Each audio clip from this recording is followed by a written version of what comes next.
और बीपीएससी के द्वारा एक परीक्षा आयोजित करके अच्छे शिक्षकों की बहाली हो, तो आखिर आप आक्रोशित क्यों हैं और नाराज क्यों हैं?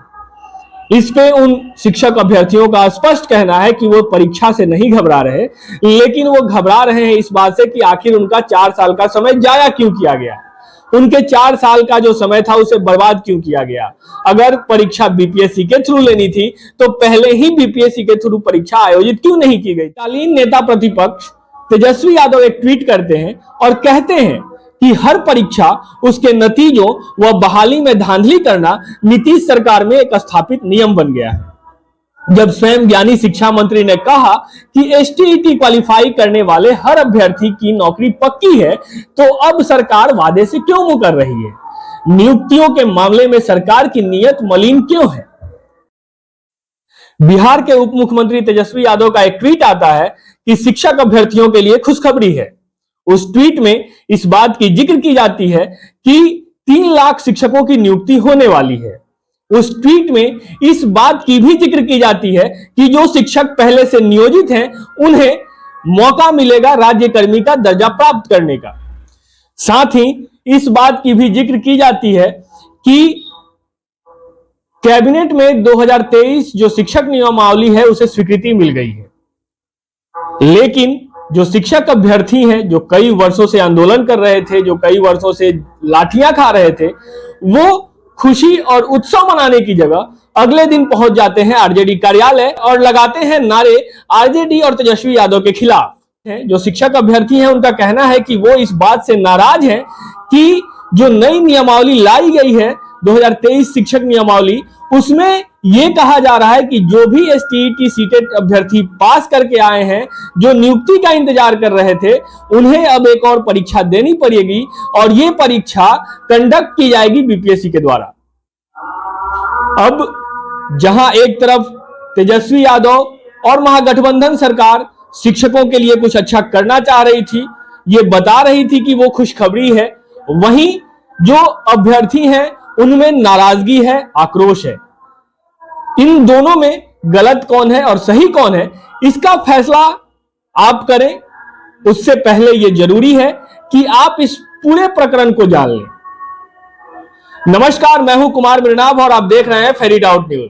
दोस्तों, यह पूरा प्रकरण शुरू होता है 2019 जब एसटीईटी का फॉर्म आता है। तब से एसटीईटी का फॉर्म आता है, सभी छात्र, सभी अभ्यर्थी फॉर्म फिलअप करते हैं। 2020 में इसका पहला परीक्षा होता है। उस परीक्षा में जो अभ्यर्थी ऑफलाइन एग्जाम देते हैं, उस वक्त ये बात कही जाती है बोर्ड के द्वारा कि इसका क्वेश्चन आउट हो गया था और वो परीक्षा रद्द कर दी जाती है। फिर सितंबर अक्टूबर 2020 में परीक्षा ली जाती है, ऑनलाइन परीक्षा होती है। उस परीक्षा की जो प्रक्रिया होती है उसे भी बदली जाती है। उस परीक्षा प्रक्रिया में नॉर्मलाइजेशन प्रोसेस का इस्तेमाल होता है। 2021 12 मार्च को रिजल्ट आता है। उसमें तत्कालीन शिक्षा मंत्री शिक्षा विभाग के 3 वरीय पदाधिकारियों के साथ बैठते हैं, प्रेस कॉन्फ्रेंस करते हैं। उस वक्त उनके साथ तत्कालीन अपर मुख्य सचिव संजय कुमार जी होते हैं, बीएसईबी के अध्यक्ष आनंद जी होते हैं और basic education director Ranjit Kumar Singh होते हैं। इन सब के सामने शिक्षा मंत्री ये बात कहते हैं कि जितने भी लोग आज उत्तीर्ण हुए हैं, जितने भी अभ्यर्थी उत्तीर्ण हुए हैं, उन सबकी नियुक्ति पक्की है। सारे अभ्यर्थी बहुत खुश होते हैं। अगले दिन अखबारों में हर जगह यह खबर छपती है कि उत्तीर्ण होने वाले अभ्यर्थियों की नियुक्ति पक्की है। लेकिन 21 जून 2021 को उसी रिजल्ट को फिर रिवाइज किया जाता है और उस रिजल्ट में एक एक्स्ट्रा कॉलम ऐड किया जाता है।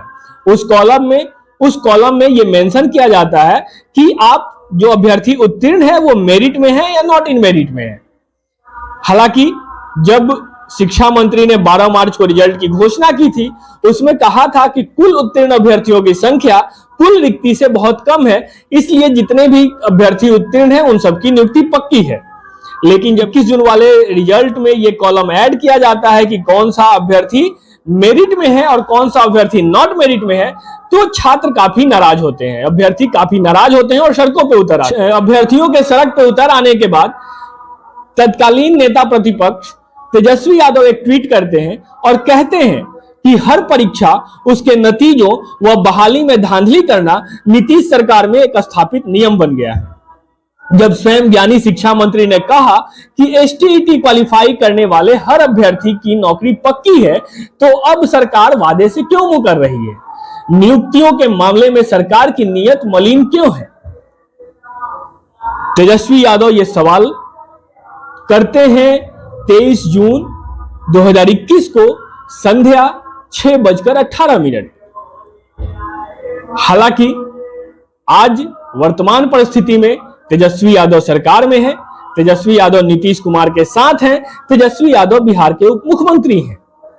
आज अपनी इन्हीं बातों को तेजस्वी यादव मूर्त रूप दे सकते थे और जितने भी एसटीईटी अभ्यर्थी थे उन सबकी नियुक्ति और नौकरी पक्की कर सकते। लेकिन यह सवाल उन्होंने तब उठाया था जब वो विपक्ष में थे और नीतीश कुमार बीजेपी के साथ सरकार में थी। आज बीजेपी विपक्ष में है और तेजस्वी यादव नीतीश कुमार के साथ सरकार में है।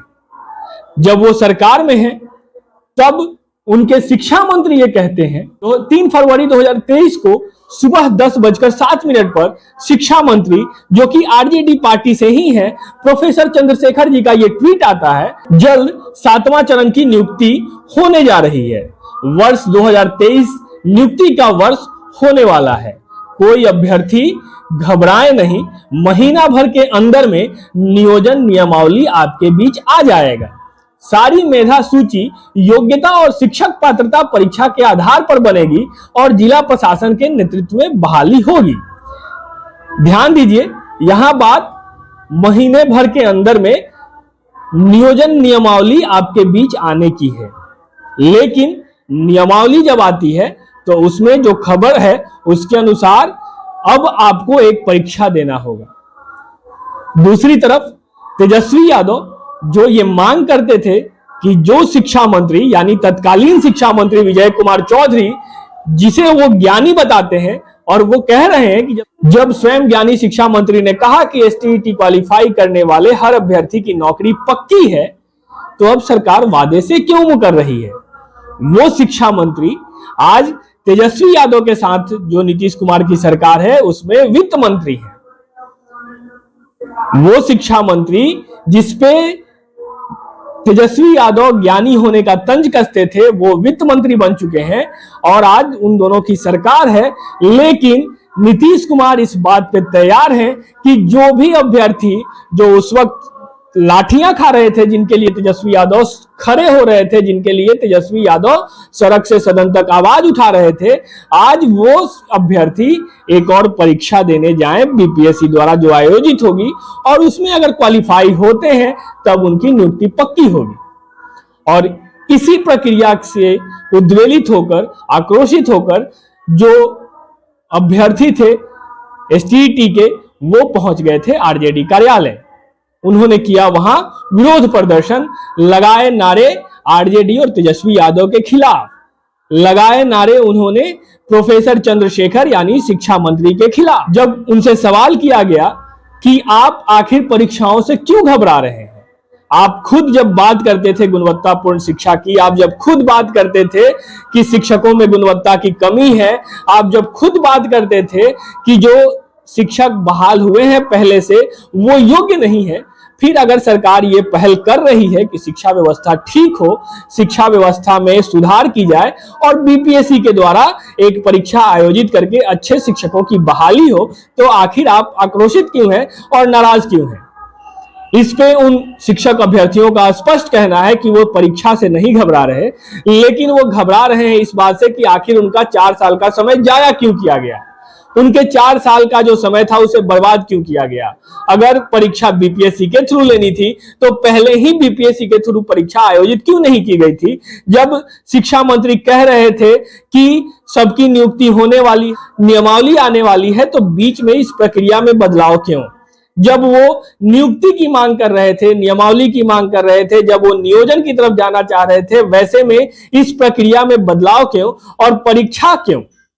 अगर उनको परीक्षा लेनी है तो जैसे वो नियोजित शिक्षकों के लिए कर रहे हैं कि नियोजित शिक्षक राज्यकर्मी का दर्जा पाने के लिए बीपीएससी का परीक्षा दे सकते हैं, वैसे ही ये व्यवस्था क्यों नहीं की जाती कि पहले जितने अभ्यर्थी क्वालिफाई हुए हैं, उत्तीर्ण हुए हैं, उन सबकी नियोजन कर ली जाए, उन सबको नियुक्ति दे दी जाए और उसके बाद उनसे परीक्षा ली जाए और राज्यकर्मी की दर्जा दी जाए। अब इस आक्रोश के बाद सरकार, शिक्षा विभाग क्या कदम उठाती है, शिक्षक अभ्यर्थी आगे क्या रणनीति अपनाते हैं, क्योंकि शिक्षक अभ्यर्थियों का कहना है कि उनका आंदोलन अब शुरू हो चुका है और वे सब मिलकर एक साथ आंदोलन करेंगे जितने भी एसटीईटी क्वालिफाई हैं।